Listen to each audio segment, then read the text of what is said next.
Californians, I think, in 2024, they gave a resounding message. And that message was, don't take us for granted. Every poll showed that inflation was one of the biggest reasons why the Democratic Party lost ground in 2024.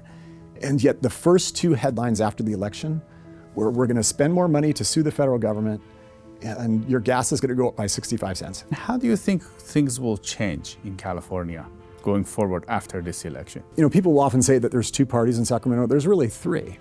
My guest today is Mike Gatto, former California Assemblymember. He was one of the most independent lawmakers in the Democratic Party, according to Sacramento Bee. Today, he's going to discuss what 2024 election results mean for California and why it will have a significant impact on the future of the state. We were the American dream on steroids, right? We were everything that was good about this country was in California. It was the land of opportunity. You could come here from Austria and you could work out at a gym and you could be discovered and you could become a star. And not only a star, you could become governor. I'm Siyamak. Welcome to California Insider. Mike, it's great to have you on. Welcome. It's wonderful to be here. We want to talk to you about California's election results. Yeah. In your opinion, how did it go? Well, Californians, I think, in 2024, they gave a resounding message. And that message was, don't take us for granted and do something about crime. And when I say don't take us for granted, we started to see very interesting things happen in blue California. We started to see people from the cities, people from the countryside, vote a little more Republican than people expected. And we also started to see people push back very strong and very clearly on crime. And what I mean by pushing back very strong on crime, you had the district attorney in Alameda County recalled. It's the most progressive, most democratic county in the state. And they said to their progressive district attorney, we don't want you anymore. You had the mayor of Oakland recalled. And in Los Angeles County, we saw George Gascon lose in a landslide. But most importantly, Proposition 36 passed. And of course, Proposition 36 passed in every county in the state. We have 58 counties in the state. You can't get them to agree on what color the sky is, but they all voted for Proposition 36. And they're very different, like San Francisco, yes. And you got the rural counties. Of course, yeah. Can you explain to us, so these ballot propositions, there are more to them, right? So there is a minimum wage one, and then there's the rent control ones. And can you explain those as well? Yeah, so again, California showed that it's a little more purple than people think. You know, people think that the legislature is so heavily Democratic, and that's true. But when the state of California votes, all the people getting together on ballot propositions, you see a little bit more nuance. So for example, the voters rejected rent control very thoroughly. This is the third or fourth time that we've rejected it. And that's because I think people know that if you can't make money renting apartments, no one's going to offer apartments. And if nobody offers apartments and nobody builds apartments, the supply will go down and rents are going to go up. So that's one of the weird things about rent control, very counterintuitive, but the voters seem to understand that. The other thing that the voters surprisingly rejected was a hike in the minimum wage. That is something that is a core value. I personally think that it's something that's long overdue, but the voters rejected that. So of course the proposition that passed with the biggest margin was Prop 36. And Prop 36 was a reform of Proposition 47. And most viewers out there are familiar with Proposition 47. It caused a lot of problems on the streets. It made homelessness worse, and it also contributed to a rise in crime. People, every Californian would come to me and say, I am seeing changes in my community. And I would say, what are you seeing? And they would say, well, in my community, I have to shop behind glass. When I want to buy something at the drugstore, I want to run in and I want to get something very personal, I have to call and they come running and they get the thing from behind glass. That's no way to live. People have said that they can see that their local homeless people are clearly suffering from a drug addiction. They clearly need help. They clearly need rehab. And yet Prop 47 made it very hard to get people the rehab help that they need. And then finally, fentanyl. Fentanyl has been a huge problem in California. It is now the leading cause of death of young people, which is hard to believe. More than car crashes, more than anything else, is fentanyl poisoning, where some kid will take something at a party. They'll think that it's something else, but it'll be laced with fentanyl and they will overdose and they will die. And so Proposition 36 aims to solve all those three things, and I'm so happy that the voters passed it. there seems to be a disconnect between the statistics on crime. We've been covering the crime a lot, and the idea that you see something is locked up and it costs that store a lot to go and unlock that item and give it to you. If it's like a $5 item, it costs them $2 to $3 to just do that. Yeah. On top of the headache for the customer and the bad service. But the crime statistics wouldn't show that. And then it seems like the state leaders looked at the crime statistics instead of like looking at reality. So of all the things I say today, this is the most important one. And people will listen after I say it. They'll say, what do you mean? How could this be the most important? We're talking about statistics. This is the most important thing that I want the viewers to understand. Crime statistics are not accurate. And they say, what are you talking about? Well, for an action to be a statistic, it has to go through a large chain of things, right? If I get up right now and I hit you over the head, right? First of all, you have to call the police. You have to have faith that the police will come. So you have to make that call. There's a lot of people out there who don't even bother calling anymore. Secondly, the police have to show up. There's parts of Los Angeles where police take 45 minutes to show up, if they show up at all. Third, police have to take a report. They have to actually write down what happened, do the time to do the paperwork for it to get in the system, for them to know that I got up and I smacked you, right? Fourth, they have to make an arrest. They have to take the time to take that person downtown and actually process them through the system. And that's where there's another big breakdown. We're hearing that in a lot of counties, police were so demoralized because they knew that nothing would happen, that they were not taking that person into custody. Fifth, that person has to be booked and processed. Sixth, they have to be convicted or plea. And it's only when they are actually convicted or they actually are they take a plea that becomes a crime statistic. So would hear people say, most often certain elected officials in California, they would say, Mike, crime statistics are down, crime is down. And I would say, what planet are you living in? All you have to do is walk down the street to know that crime is not down. Some statistics might be down. But again, that requires every bit of the chain to be contiguous. And if any piece of that chain breaks, then you don't get a statistic. And the statistics are not accurate. So you think it could be even multiple times more based on what you mentioned? So at each point, if like half the people decide not to report and then half the time police doesn't show up, then it could be significantly higher. For sure. I mean, if you take something like drug use, right?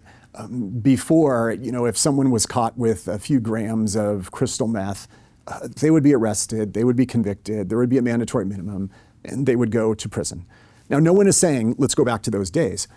But if someone were to say to you, well, drug use is down, you would say, oh, come on. I mean, we're not arresting people anymore. We're not convicting them. They're not going to prison. We are not creating the statistics anymore. So people have to, at some point, trust different indicia besides crime statistics. So I think the leaders, with some exceptions, I think many leaders in 2024 made a lot of mistakes. If you look at what happened with Prop 36, for a while, the leaders in Sacramento were trying to take it off the ballot. They were trying to put a poison pill. They were trying to put up rival measures. And, I was sitting back watching the whole thing because I'm not there anymore. I can take pot shots, but I was thinking, wow, what a mistake. Because I could sense that the public really wanted this, right? 70%, right? That's a lot of, you can't just say it's Republicans, right? It's a lot of Democrats voting for that. It's a lot of independents. It's everybody. It's urban, rural. It's big cities, small cities. It's everybody voted for that, right? And so I was thinking, gosh, this is something that is so popular and so many people want it and they're trying to mess with it. And when they are saying why, they're citing these weird statistics that are not correct anymore. So I think they made some mistakes in 2024. And how do you think things will change in California going forward after this election? There are some things that will change in a very inside baseball type way. So for example, I think a lot of the politicians in Sacramento who have additional ambition, people who they look themselves in the mirror every day and they say, oh, Mr. Mayor, Mr. Congress member, or Mr. Governor, or Ms. Governor. I think the politicians who have future ambitions, who want to win additional offices, I think they're going to change their behavior. I think they are going to change their voting records. I think they're going to change what legislation they introduce because I think they have heard the will of the people. There's others who probably will continue, doing things that are not necessarily what voters want us to focus on. I think that's a mistake. Can you explain to us what politicians in Sacramento look like? I'll give you two different categorizations, right? I'll talk a little bit about philosophy and I'll talk a little bit about their hearts. So with philosophy, right? For the longest time in Sacramento, we have had roughly 2/3 Democrats and roughly 1/3 Republicans. The Republicans are all pretty uniform because their numbers are pretty small. But the two Democratic thirds are roughly split between moderate Democrats and more progressive Democrats. So, people will often say that there's two parties in Sacramento. There's really three. There's really, the Republicans, there's the progressive Democrats, and then there's the centrist Democrats. It's fascinating because when I was in the legislature, the numbers were bigger on the sides and smaller in the middle. But now, because Democrats have won so many marginal seats, I think there's a lot of Democrats who fit in that middle category. But it's fascinating because when there are certain votes where the Democrats really need to have uniformity, you will see the party take over and the party loyalties will take over and they'll be able to get things done. But still other things have been shockingly difficult to get through because of that centrist bloc. Now people will ask me, what are politicians really like in their hearts? And I say, well, the rule of thirds again applies. Roughly 1/3 of people I know in elective office, and this goes back, look, I started volunteering for campaigns when I was 17 years old. So I've been in politics for a shocking many decades. With all the politicians I've met in my lifetime, roughly 1/3 get in it for the right reasons. These are people who want to change the world, and they are able to stay pure in elective office. Roughly 1/3 get in it for the wrong reasons. These are just awful people, and they just want power. And they often act accordingly. And roughly 1/3 get in it for the right reasons, but the system corrupts them. And they get seduced by power or by money or by privilege or something like that. And really it's this group that you have to work on, right? Because this group over here, they're just bad people. This group over here, they're pure people, they're good people. But the group that goes in for the right reasons but then somehow is led astray, those are the ones who break my heart. And do you think that has happened in California in a sense where we are now? Yeah. I mean, look, it's very easy when you're in elective office to have, it's like that old children's book, The Emperor Has No Clothes, right? You have a staff that is always telling you, oh, that's a great idea, that's a great idea, that's a great idea. You have lobbyists who are saying, gosh, you look great today. Wow, you lost weight. Look at, man, your smile, it's so beautiful. I mean, you have so many people. When you show up to the local chamber to give a certificate, they're fawning over you, they're begging to shake your hand, they want 5 minutes of your time. That's not real life, right? I mean, people are struggling, people are going through tough things. Many times, or many cases, they don't respect that politician. And you have to remind yourself, my tenure in office is going to end at some point. This is not real life, and this is what real people are going through out there. People who go down the bad path, it's often that they just forget what regular people are going through. It's fascinating because, the ancient Romans used to have a ceremony called a triumph. It's where we get our word triumph. When a general won a big battle, they would declare a day of public thanksgiving, and they would throw a big festival, and they would do a parade. And they would march the general through the city, and everybody would throw flowers and they would hail you as a great conquering general. But the Romans would actually pay a slave to be in the cart with the general. And he would say, you are mortal, don't forget, you are mortal. Fame is fleeting, you are mortal. Because they didn't want people to get such a big head, right? And sometimes I think we should pay somebody to sit in the car with politicians and remind them the same thing. So I think it's very easy to lose touch with the people you represent. When you're in office, you're dressed in suits doing TV shows, right? You're out there meeting with business leaders and lobbyists and people who want to talk with you about big things. But you have to remember, everybody in the lower house in California represents 500,000 people. Everybody in the upper house represents 1 million people. That's more than a member of Congress, right? These are some of the biggest legislative districts in the world.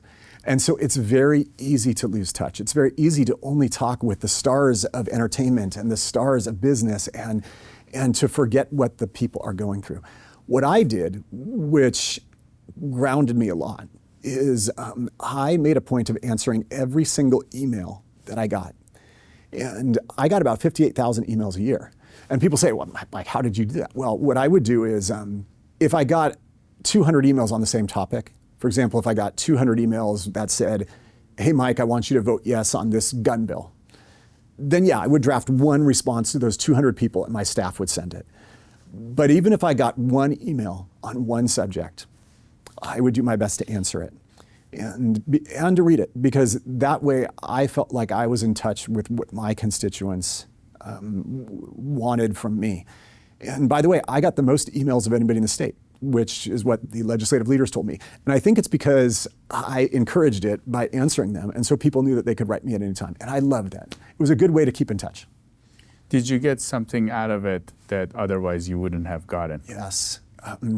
So I know it's hard for people to believe, but there were days in the state legislature where we voted on 150 bills. 150 bills. And these are single-spaced, 7 or 8 pages long. And you can get a pretty good, quick idea about what a bill's about. If I told you there's a piece of legislation before you, Chevron is on one side, the Sierra Club is on the other side. Well, okay, you have a pretty good sense of what the bill does. Then, of course, there's the lobbyists who would argue with you, and you can sort of sit as a judge and see who's got the better argument. And then there's your staff. They will tell you what the bill's about. But the reality is, I felt like there was a whole nother category of legislation that I knew something about because people had written me. People had written me and they had said, hey, this bill might be priority 147 for you. There might not be 2 groups fighting for it. There might not be lobbyists arguing with you about it. This might not be hugely important, but it's important to me, and let me tell you why. And that's why staying in contact with your constituents, whether it's social media, whether it's Twitter or X, whether it's answering emails or just whatever, that is so important. So essentially, we brought up the Chevron and the Sierra Club. Right. So something that's happening right now in the state is we are hearing the inflation and the cost of gas, and those day-to-day living expenses is really hurting the average Californians. Right. And somehow it doesn't look like, some of the state legislatures are starting to talk about it, but right. Somehow there's a disconnect because there was a new ruling. I know. And what are your thoughts on that? Well, it's fascinating because I was talking with a good friend of our governor on the way over here. And he really cares about Mr. Newsom, and he cares about his future career. And he said to me something that I think phrased it really well. He said, we had this historic election where even in blue California, voters rebelled. And you had many counties that were blue before vote for Mr. Trump. You had segments of cities vote for Mr. Trump. You had Democratic constituencies vote for Mr. Trump, Latinos.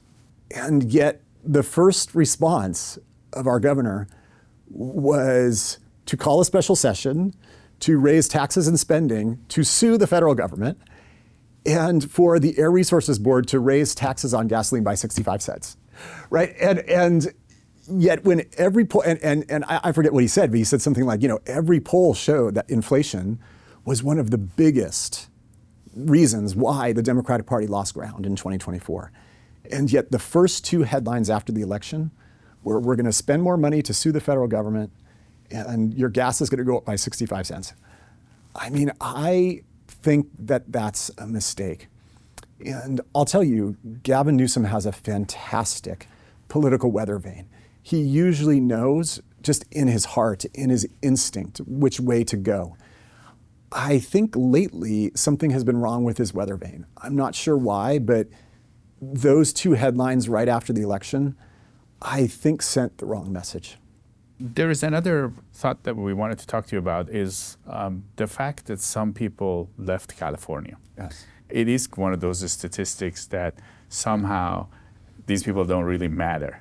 Sure. Do you think there has been enough attention from the state on these people that have left the state? Excellent question, and I don't. I think there has not been enough attention given to people who leave California. And I want to make it something where elected officials feel it personally. And I don't know how people can do that other than to tell the stories of the people who leave California, right? You start with the fact that why did people come to California to begin with? And it's because we were the American dream on steroids, right? We were everything that was good about this country was in California. It was the land of opportunity. You could come here from Austria and you could work out at a gym and you could be discovered and you could become a star. And not only a star, you could become governor. And of course, we're talking about Arnold Schwarzenegger, right? You could come here with no money in your pocket. You could come here persecuted from a regime around the world. But you could come here with intelligence and smarts and drive, and you could start a business. And you could become a pillar of your community. Your kids could go to the best schools.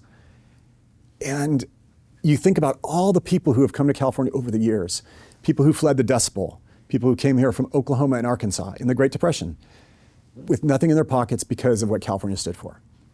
And now all of these people from all these different groups are leaving. And again, it breaks my heart when politicians dismiss those statistics, like they dismiss crime statistics. And they say, oh, these are just right-wing people who just, no. These are everyday people who felt like originally their families felt like this was where they wanted to make their fortune and raise their family. And now, for whatever reason, they have given up hope. They've given up hope on their children ever buying a house. They have given up hope on their children ever attending a good university. They have given up hope on living in a community that is a safe place to live. And they've given up hope on affording the basics like gasoline, right? And I think that is something that leaders ignore at our peril. Because, if I can't even convince one of my fellow politicians to pay attention to this based on the stories I've told, based on how the American dream can become heartbreak, then I will tell them, how about raw power? Because I'll tell you, in the next reapportionment, California is going to lose electoral votes. We're no longer going to have the electoral votes we have. Not at all. The population is shifting towards Florida. It's shifting towards Arizona, shifting towards Texas, shifting towards Idaho. So we're going to lose political power. And by the way, when you lose electoral votes, you lose congressional votes too, right? They're going to redraw. We're going to lose congressional seats. And again, those congressional seats are going to go to another part of the country. So if we want to continue to have an outsized effect on politics and continue to have 1/10 of the nation's congressional delegation, well, then we've got to continue to keep people here. And so, if my fellow politicians don't listen to the real stories of people who can't make it here anymore, I just appeal to their sense of power.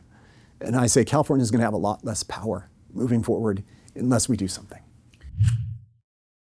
We are honored to be sponsored by Shen Yun. Shen Yun Performing Arts is reviving 5,000 years of lost Chinese traditional culture. It takes you back in time to the magical world of ancient China with a unique blend of brilliant dancing, beautiful costumes, and legends coming to life. The show choreography and production values are top-notch. However, it isn't just the technical ability of the dancers. It's the inner beauty and the devotion of the artist that will stir your soul to move you to tears. Make sure to go see it this year.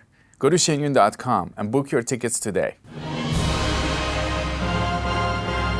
It was spectacular, so beautiful. I thought I was going to heaven. Oh, it was electric. I'm getting chills talking about it. It gets a 10 from me, that's for sure. It was that good. Absolutely marvelous. Hands down the best show I've ever seen.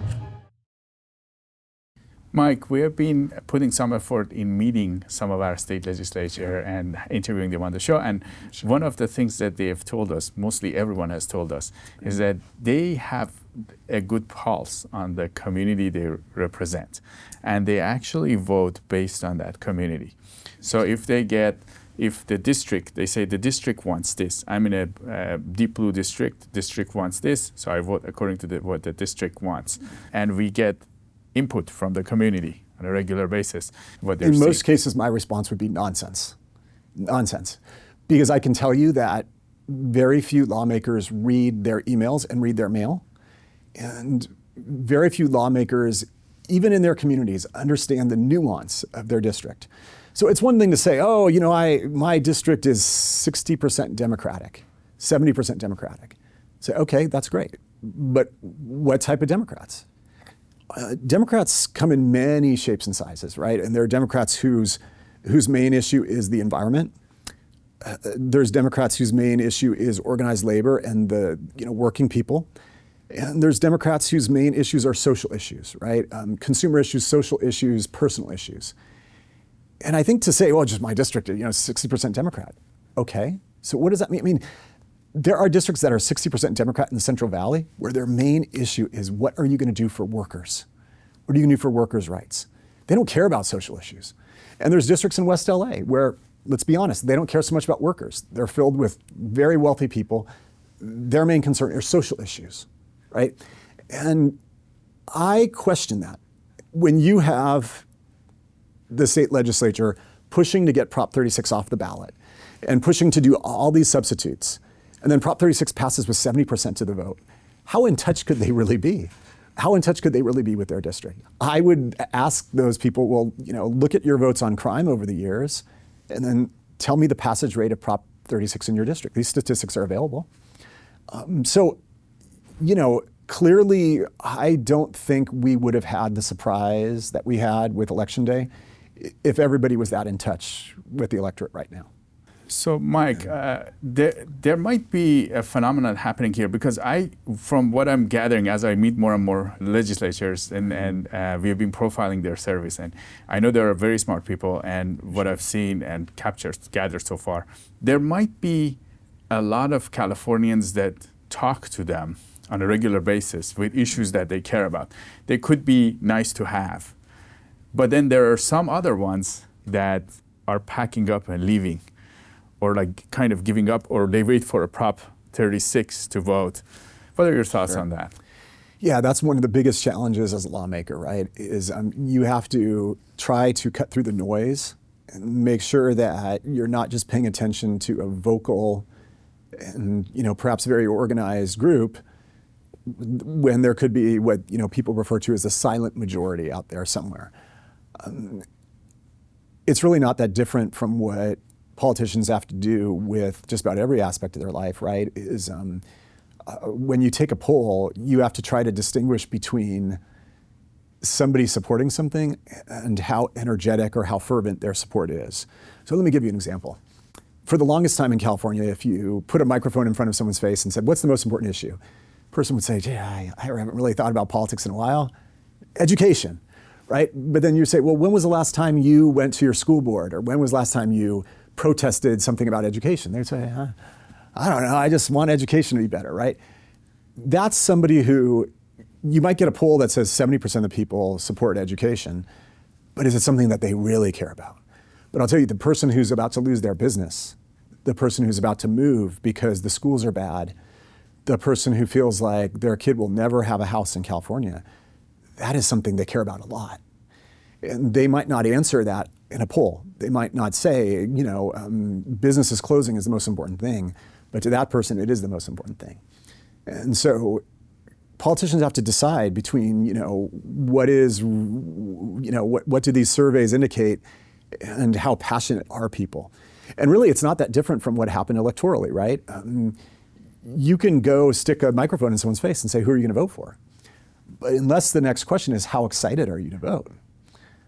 You might get a surprise on Election Day. And I would submit that right now it seems like there have been a lot of surprises in terms of how excited certain pockets of the population are. What you're saying is the voters in California are essentially saying they're not happy some of the way the state has been running. Yeah. Do you think they're right? And do you think there's problems with the state? I do. I think that there's a lot to love in California, and we've talked about many of those, what those things are. There's a reason why my folks came here, both of my parents came here, and there's a reason why I stay. But could we do stuff better? Absolutely. There's so much we could do better here in this state. The cost of housing is just one of the things. Making sure we're caring for working people is another. This is a state where it's very easy to get distracted by the glitz and the glamour. You've got Silicon Valley billionaires creating these new apps and making all this money. You've got Hollywood in the South, doing all this cool stuff. But really, most of the 40 million people in the state are just people working to paycheck by paycheck and working to put food on their table. And they want a better life for their families and for their kids. And that, to me, is something that I think not only in the country, but certainly here in California, we have not done enough for working people. I also think that there's a lot of things that we do here that just don't make sense. And we often let ourselves get talked into doing these things, and we don't stop and think. You have to, at some point, you have to just stop and have a good, I call it a BS detector. And if your BS detector is going boo, boo, boo, this is something that, I'm not really sure that I could explain this to my 7-year-old niece at the Thanksgiving table, then it's probably a bad idea. And if you, based on what you're seeing, so you see this election is a big shock to the system, how would you fix it? Change? If I could wave a magic wand? Yeah, if you could wave a magic wand, how would you? The first message that I would give to Californians would start with tax relief. We're one of the few states that taxes the smallest of small businesses. We have a mandatory minimum franchise fee. Very few states do that. Makes it hard to start a business, makes it hard for small businesses to stay in business once they start. We probably should get rid of that. We also have a tax code in the state that is designed to look like a seismograph when an earthquake is happening. When the times are good, oh my God, the tax revenues go up, and then everybody spends them. And when the times are bad, oh my gosh, where did it all go, right? And our leaders know this. And yet we still continue to spend one-time revenues when they come in, rather than realizing that we should probably put some of this away. One of the things I'm most proud about was I authored the Rainy Day Fund. And this was just a simple concept, which every household lives by. When times are good, you put away a little money for the rainy day, for when times are bad. The Rainy Day Fund has been reformed and it's been beefed up, but it's still not good enough. We need meaningful tax reform. We need to take steps to even out our taxes so that we don't have this crazy feast or famine in California where we're spending money on crazy programs, and then when times are bad, we're pulling people off kidney dialysis because we don't have the money to pay for it anymore. That is not how California should operate. I also think that we need to manage our environmental programs better. Everybody wants clean air. Everybody wants clean drinking water. Everybody wants to make sure that we have the most cutting edge technology. But we shouldn't do it at the expense of working people. We shouldn't do it at the expense of driving businesses out of the state. We shouldn't make it so that people have to pay crazy amounts for gas. There are ways to thread the needle, and I think that we could do a lot more to send the message to working people that we care about them.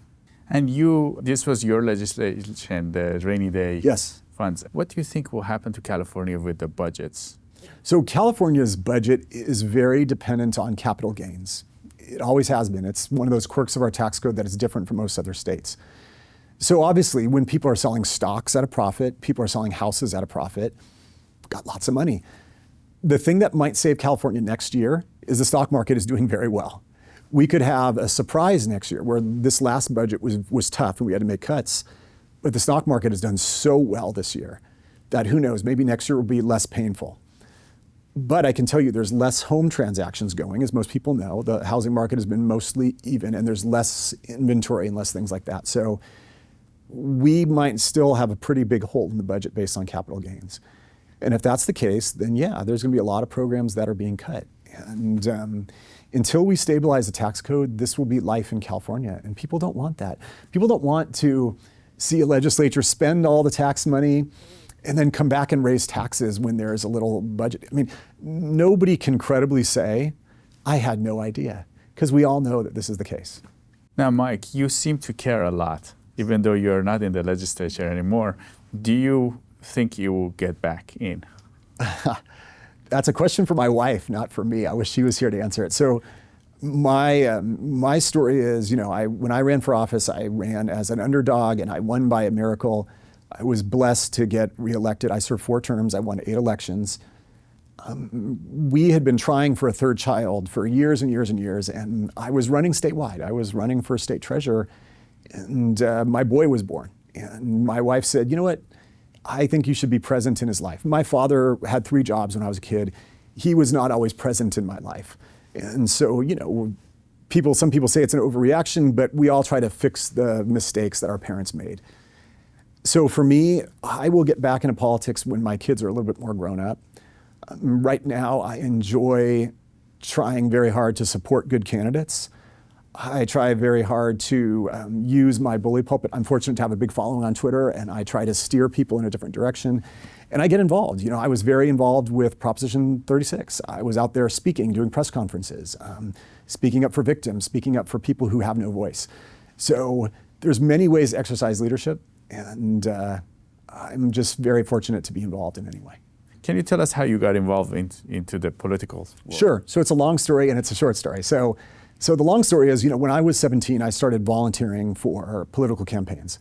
I just felt like it was a good way to help candidates who I thought were good candidates. And getting involved with politics at a young age opened so many doors for me. I mean, my dad was a school teacher. I have nobody in my family who is a, bazillionaire. I have nobody in my family who is involved in politics at all, ever. But I was able to meet a lot of people who ended up being good mentors to me in politics, and that's so important. But I had actually left politics. I had gone to night law school, and I was practicing law at Los Angeles' oldest and arguably best firm. And the great financial crisis happened. You had California having horrible budget deficits. Our pensions were not funded. You had workers who were worried about their retirement. I mean, it was really an awful time to have anything having to do with finances in California. And my state lawmaker quit. He just said, I don't want to do this anymore. He wanted to run for a local office. He didn't want to go back and forth to Sacramento. It was too big of a mess. And so he left in the middle of his term. And I decided to throw my hat in the ring. I was not working in politics. I was just a lawyer, and I was teaching some classes. And I was not the favorite by any stretch. I remember I would go around in Sacramento trying to raise money, and they would laugh at me. I think I got 2 checks from Sacramento the entire time. And down here, a lot of people thought that the seat would be won by somebody else. I was running against a sitting politician who was the president of the school board in the biggest city in my district. And by some miracle, I won, and the voters voted for me 7 more times after that. So I was very, very honored to serve. Do you have a message for Californians? Yeah, get involved. That's the biggest message I can give you. Get involved. Most people have never talked to their elected official. They see their name on the ballot every couple of years, every 4 years, every 2 years, and they might put up a lawn sign for a candidate that they know. But the best thing you can do is to make your voice be heard.